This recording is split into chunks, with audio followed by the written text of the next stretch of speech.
Relationship advice. Update: is it so bad to take the low road for once? She cheated on me and I want her to feel like I do. You see, all the people in your life do messed up stuff, like cheat on the person they supposedly love, and you always think that'll never happen to you. Until it does, and feels like you've never known the type of pain before. I can't stand it and it's eating me. How badly it hurts. I gave my heart to her and wasted 6 years of my life on her, thinking we'll always be together. We were even talking about getting engaged. She was so serious about us getting married and starting a family. We were making all these plans, so how could I think she would ever do something like this to me? All those plans blew up a week ago. I was supposed to drive to my parents' house an hour away after getting off from work early, because my dad was going to need someone to drive him to the airport. Soon as I was out of work, I got a text from my mom saying she was able to get her coworker to cover her shift, so she could take my dad after all. Called my girlfriend to let her know I was coming home instead, but she never answered. When I got home, I realized why. I don't know how it is for other people who've caught their significant others cheating, if it hurts more either catching them in the actual act of cheating, or just learning that they are. I'm guessing first one, because it nearly killed me seeing her with some other guy in the bed we've slept together in, for the past 4 years. Of course I heard the BS they always say, "I'm so sorry, please, can we talk? It didn't mean anything, I love you." What does it matter if it freaking meant something? Why, is that always the freaking line they use? I don't give a damn if it didn't mean anything. Why would it make me feel any better? I walked out with her crying, and telling me not to leave, like I was the one hurting her. Spent the night at my buddy's place and we talked 2 days later. During our talk, I told her if she said the complete truth, then I might consider us working out our relationship. But not if I sense she's not being totally honest with me. I was lying though, didn't have plans to get back together, but I just needed to know how long it's been going on. She said she's been cheating on and off for 2 years, same guy. I'm even more heartbroken. For 2 years she lied to me and violated my trust, and slept with someone else when I spent years being faithful to her. She wanted to marry me and have kids with me, when she knew all along how badly she was hurting me. That was all I could hear. I told her to get the hell out of my house. She cried when she went to pack some stuff. Since then, I got calls and texts telling me she loves me and can't live without me, and she wants to make the relationship work and she'll do anything. Stuff like letting me have total access to her phone, do couples counseling, and will even call the guy in front of me to officially end it. It feels too late for apologies, but I still can't get rid of the pain. The image of her in our bed with another guy is all I can think about. I have been sleeping on the couch, because I can't think of being on that bed again. Yesterday, I called an old friend I hadn't talked to in a while. And she's more than an old friend. We used to sleep together regularly, but never anything romantic cause she's in an open relationship with her boyfriend. But we stopped talking when I got with my girlfriend, after she learned we were FWBs and didn't feel comfortable with us spending time together. The hypocrisy. I understood where my girl was coming from, and so did my friend, so we agreed to keep our distance and not talk. My friend said she was a witch for cheating on me after I told her everything, and asked if I was feeling up to it, maybe we could have intercourse to get back at my ex. Cause here's the thing. My girlfriend was always really self-conscious about my friend after she learned we used to have sleep together, and used to say my friend is way prettier than she is. That always made her worry, that maybe I found my friend more attractive than her. Anytime she said that, I'd tell her that's not true, but whatever. She just started to feel very insecure until I stopped communication with my friend. My friend knows all this, and that's why she says this will be a good way to get back at her by hooking up with the one girl she always felt insecure about, and I agree it would be good petty revenge. But I told her no at the time. She said if I change my mind, she'll be up to it. Now I'm sitting here thinking about it, and I hate to say it but I really want to. All this pain she's causing me, it's hard to describe it, but I just want her to feel some of it too. I want her to feel crushed like I was feeling, like I was somehow inadequate in the relationship that it drove her to cheat, and I know it's her fault, but it still messes with my self-esteem. I feel so much rage inside me, and I want to let it out. I did so much for our relationship, I thought we could work, and she messed it up. I want her to feel the pain I feel so bad. And look, I know it's not a healthy response and I'm probably a piece of crap for even thinking it, but is it really such a bad thing to take the low road for once in my life? It's probably the beer talking because I've had a few, but I so badly want to ruin her like she's ruined me. Now for the top advice before reading the update. Given the situation you described, I think that if you want to sleep with your friend, you should. I only say that because it sounds like you already have no intention of getting back with your GF, and your friend is in an open relationship. However, here is the flaw in your plan. Anyone capable of cheating on you for years, never felt the love for you that you did for her. The pain you cause her by sleeping with your friend, will be hardly a scratch. It's like her hitting you with a blizzard and you throwing a snowball at her. She is just not capable of feeling the pain you felt. Sure, she might wail and cry, but those are just the sounds all cheaters make when they feel sorry for themselves. They are not hurt by your actions. They are hurt that they wanted to have their cake and eat it too, and you took away their cake. Sleeping with a friend is kind of a silly way to get back at her though. What are they going to do? Invite her to watch? Better to take her out for some very ostentatiously romantic dates, with friends' boyfriends' approval as to why and how it's not really a romance thing, and then post pics online for the ex to run across. Then she's also not a revenge lay, and he doesn't feel like a pity lay. It hurts to be cheated on. Full stop. You'll get over it. In the meantime, take care of yourself and treat yourself well. Trying to get back at her, worrying about her not feeling as hurt as you do, is just wasting even more time on a person who no longer deserves your time, attention, or energy. Go sleep with your friend if it makes you feel better, but do it to make yourself feel better. Don't waste any more effort on that dead relationship. Agreed. Do it if it will help you, not just because it will hurt her. If you do it only for that reason, hurting her, it might make you feel worse, speaking from experience here. In counseling, they often tell you after being cheated on to not make any decisions for several weeks, because you're traumatized and shocked, and might not make good decisions, or ones you won't regret later. I'm so sorry this happened. Be good to yourself. Take your time. Hugs. Hi. As a girl having read your post, I can tell you to do one better that will sting a lot more: be successful.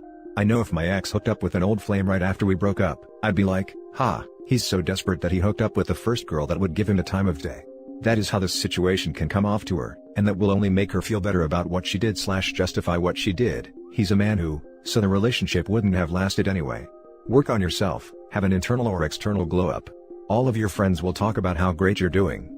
Maybe you meet a nice girl one day and have a real relationship. That will hurt her more. That will have her stalking your social media till she's on her deathbed. Or better yet, delete social media. She won't be able to find any trace of you and it will drive her insane. I've done it, it works. Go be your best self, dude. And now for the update.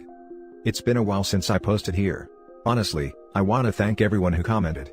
I was in a really bad place when I posted this and your support really lifted me up, especially everyone who DM'd me with their own stories, and making me feel like I've got a whole community who knows what I'm going through and have my back. You don't know how much that meant to me. It's been a few months and I'm slowly doing better. I'm keeping busy with work, started working out more, and going out for runs just to get all that energy out. Someone suggested I'd take up a hobby like a boxing class, which I think I'll do when COVID allows it.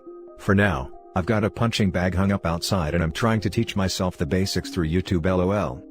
My heart still hurts, and I've still got days where I'm really depressed. This is someone I spent 6 years of my life with after all. My ex is long gone.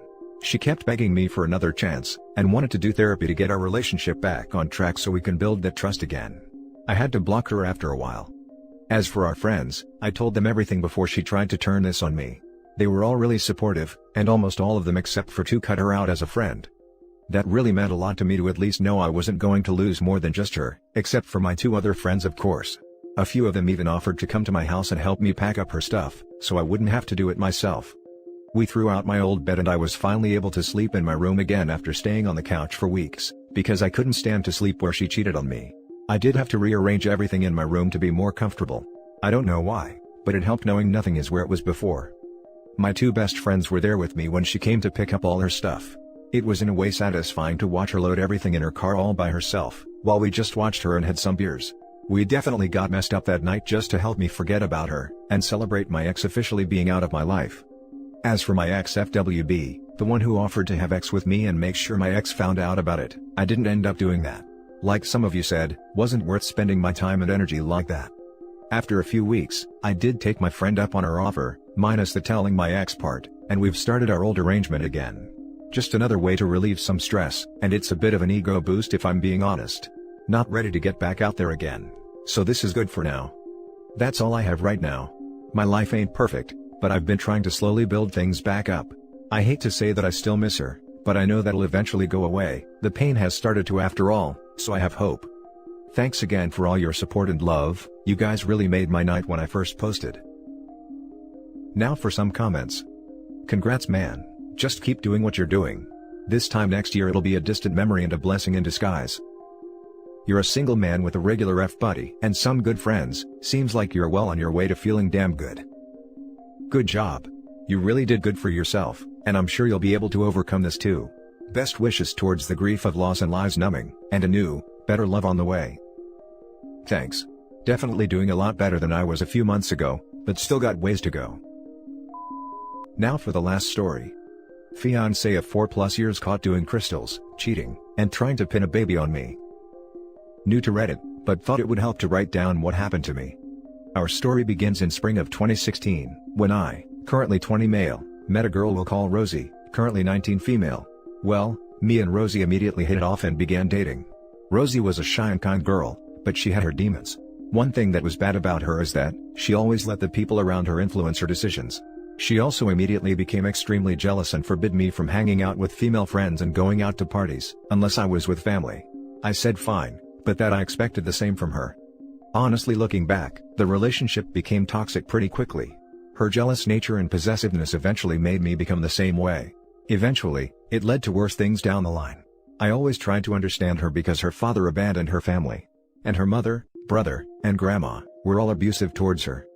Most of our relationship was long distance, since I'm originally from Mexico but work in the US, but we would text/call/video chat every single day for hours and hours. I went to visit her as frequently as possible, and we even lost our first time together. The whole time we were together, she always only wanted two things: to get out of her house, and a baby. We had our normal ups and downs as in any couple, and so we dated and remained strong year after year.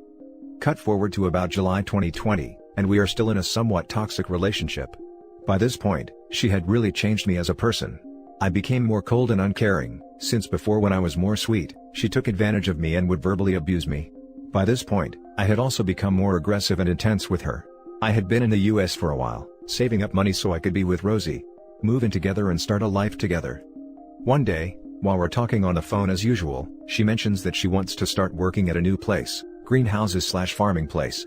However, I say no, because that place is infamous for how toxic it is. Most of the people who work there are young, but involved in gangs, and are substance addicts/alcoholics. Pretty much everyone who goes there, ends up badly. How do I know? Because I have family members that worked there, and came out addicts, alcoholics, pregnant, or all three. Well, she said fine, I won't go, and that was that. Over the next several months, I noticed several changes in her schedule, her appearance, behavior, mannerisms, etc. Some days, she would take forever to answer messages in which she used to answer quickly. She would reject all my calls. Tell me she couldn't talk right now. She always had an excuse for everything. She would specifically tell me she needed to go at 8 p.m. every single night on the dot to quote, take a shower and take some medication, and would get aggressive if I didn't want her to leave yet. She began receiving strange friend requests on her social media, including one from a guy that seemed off. She was never the type of girl to want to add guys to her social media, but she was really insistent on adding this one guy in particular. I asked why, and she said, because my mom says that he might be my cousin. It was a lie, but we'll get to that. She became very distant over time. Over all these months, I asked repeatedly what was going on and to just come clean, but she never did. Cut forward to last week, and I find out the horrible truth from some family members/friends. In July, she did start working there behind my back, but that's just the beginning. In August, she began hanging out with the wrong crowd. In September, she started talking to a guy we'll call Tony. Yup, you guessed it, Tony is the guy from the friend request. Tony is a huge addict, and his family with local D lord. How do I know? Because at the time, he was dating one of my cousins who he also got addicted to D's. Well, I'm not sure of exactly when, but around that time, Rosie began using crystal, as well as other substances, probably influenced by Tony. She created hidden social media accounts, and began using a secondary phone so she could text/talk to Tony without me knowing about it. In October, Rosie began cheating on me with Tony, and Tony began cheating on my cousin with Rosie. I knew something had happened because 3 Fridays in a row, Rosie completely disappeared and ghosted me, with the excuse of visiting family, but in reality, she was more than likely getting high and drunk with Tony and her friends.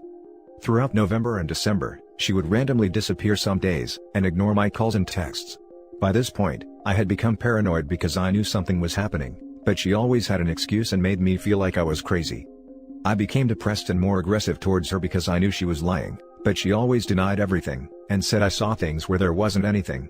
But in reality, she had more than likely become Tony's new personal ex-toy. He would get her drunk and high then have his way with her, which he had done to many girls before her. The last 6 months of my life were a complete lie, and filled with manipulation. At least since October, every day she would get high, drunk, make out with Tony, and at night she would text/call/video chat with me. Sometimes while literally being there together with Tony, probably laughing at me. I know now for a fact she was with Tony sometimes when she was texting/talking to me on the phone. Sometimes she would be outside her house talking, making out, and getting touched by Tony, then would walk inside to video chat/call me. I also know she would sneak out of her house with the excuse of going to hang out with friends, but in reality, she was going with Tony, more than likely to get high and have sex. She also more than likely snuck him into her house to have sex with him, since her mom always got home later than she did, and she had snuck me in the past. A few times, I literally heard when they would tell her someone was looking for her, and when I asked who it was, she would say, "Oh, it was just some lady." No, it was Tony, and she would probably just tell him to wait a little while she talked to me. The entire time I would constantly ask what was wrong, because I could see something was wrong. She was getting skinnier and skinnier, and her mannerisms and body language changed. She began dressing more and more revealing. Before then, she had always dressed modestly. She would complain about being tired and sore, probably from being intimate with Tony. Sometimes when we video chatted, her pupils would be dilated. A lot of days, she just seemed out of it, and would say it was because she was sleepy. She would complain about headaches and stomach pains, which were probably caused by her substance use. The list goes on. I told her on several occasions, if she wanted to be with another guy, to just tell me honestly. I asked her point blank if she was having sex with another guy. I asked her point blank if she was using Ds. I asked her if she had hidden social media accounts. She never confessed anything. Not one thing, and lied/denied everything until the very end. To this day, I'm not even 100% sure when exactly she started cheating. Hell, she might have gone to work there just to meet up with him. At this point, who knows honestly? If she hid this from me all this time, what else could she have been hiding? Even when I literally had pictures/screenshots proving everything, she still lied through her teeth and made up stories. She would tell me I was the one and only, that I was her world, that she wanted a family and to spend her entire life with me. She would send me revealing pictures, saying they were for me when in reality they were for Tony. We would video chat, and she would show me her body and brag about how thin she was getting, and give me little shows, all the while giving it all to Tony. In October, I let her know that this year I wanted to move in together and get married, and even then she didn't tell me anything. Then we get to worst part. How do I know she was trying to pin his baby on me? Well, she had always wanted a baby, and even went as far as lying about being on the pill, just so I would have sex with her with no protection, but I never let it happen. So more than likely, she did the same thing to Tony, and well, since Tony is known to not be a good person, if he didn't want anything to do with the baby, she would need a backup. Me. In early December, she randomly one day started talking dirty to me, telling me how the first night I arrived, she really wanted to have sex with me, but it had to be with no protection so it would be special. Sounds suspicious?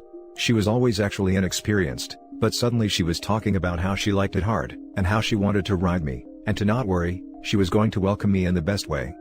On December 28th, we were all good, talking about how soon we would be together and start a life together. Then on December 29th, she randomly texts me saying we need to talk, and basically tries every excuse under the sun to break up with me, but ends up saying she just wants a break, and that soon, she would be back and we could talk. On December 30th, I found out everything and cut off anything to do with her. Then 2 days later on January 1st, she left and moved in with Tony. Why would Tony actually get together with someone when he had done the same thing to many girls before Rosie? Last time we had contact, she mentioned she quit using M, and was going to a blood work and tests done. So what happened? Well, on December 29th, she more than likely took a pregnancy test which came out positive, and probably told Tony, if he wanted to be with her, then she would break up with me, and if he didn't, well, she would break up with him and let me get there without ever knowing anything. Now they are living together and probably going to marry soon. Or who knows, maybe she was just trying to decide which of the two of us she liked more than the other. Maybe Tony told her it was him or me, and to choose one. But either way, 4+ years together, and she replaced me in like 4 months. So now here I am broken and left in pieces. I can't sleep at night, because of the horrible mental images of them together. I miss the Rosie I once knew, not the monster that is there now. And bad influences changed her. The worst part is, I even feel a little guilty for everything that happened. In late September I had a chance to go to Mexico with one of my brothers, but I didn't go because I thought I needed more money. Plus, I thought, she waited on me this long, 3 more months is nothing. Perhaps if I had gotten there at that point, I could have prevented the cheating, and maybe gotten there in time to prevent her from actually getting addicted. I know I left her alone down there for a long time, but it's not like I wasn't there every day texting, calling, video chatting with her. There is no excuse for her terrible behavior or terrible life choices. I know at the end of the day, she's still a monster and she made all those choices herself, and she could have chosen to walk a straight path, confessed everything, or at least break up with me before starting to really cheat, but still I find myself wishing I could go back and go to Mexico then. She waited faithfully for years, but she couldn't wait a few more months? There are no excuses for what she put me through. I have thought about self-ending on several occasions, but I know it's only a matter of time before she collapses. She always had health issues, so I can only imagine what the substances are doing to her body. That's not even mentioning the people she got involved with. I'm on antidepressants and sleeping medication, and I start therapy on Monday. Now for the top advice. You told what would happen if she went there. Remind when Tony cheats on her, leaves her, and then comes knocking on your door with baby in hand. That's the funny thing. I literally told her exactly what would happen if she went there, and she said no, that she isn't that type of girl. But look at what happened. And she ain't getting crap from me ever. You have no idea how much better off you are. I know you are feeling bad, but think about this, that baby is screwed. She going to be a crack baby, and her mom is the definition of a crack who. It sucks what this do to people, but you warned her and she chose this path in her life. Forget about her, it was most likely going to end up a dumpster fire eventually. Daddy problems and an abusive upbringing is not your role to fix. The issue with mental disorders brought on by trauma is that, while they are not at fault for the trauma, however, it certainly is their fault if they don't get help. She doesn't want your help, and is a lost cause. Go forward with your life and leave her behind. And don't worry about Tony, he's already a loser. One of these days, he will be found in a ditch. That's just how these things go. Trust me, I know. I grew up in a rough place, and once you get into that life, especially down in Mexico, there is only one way out. Death. Either by OD, complications, health issues, gang violence, police mistreatment, etc. She chose her path, no one forced her to do anything. She made her choices. If you have any close friends/family, reach out to them. There's nothing more you could have done. You warned her about that job, and she did it anyway, behind your back. From then on, the version of her you miss now, was gone. Yes. I thankfully have a very supportive family that has helped me cope in this situation. As for her, I couldn't care less what happened to her. She endangered her life, as well as mine, by getting involved with that type of people. And that's it for this video guys. If you have thoughts to share, leave a comment below. Don't forget to hit like and subscribe if you like this content. I'll catch you in the next one. Good day everyone.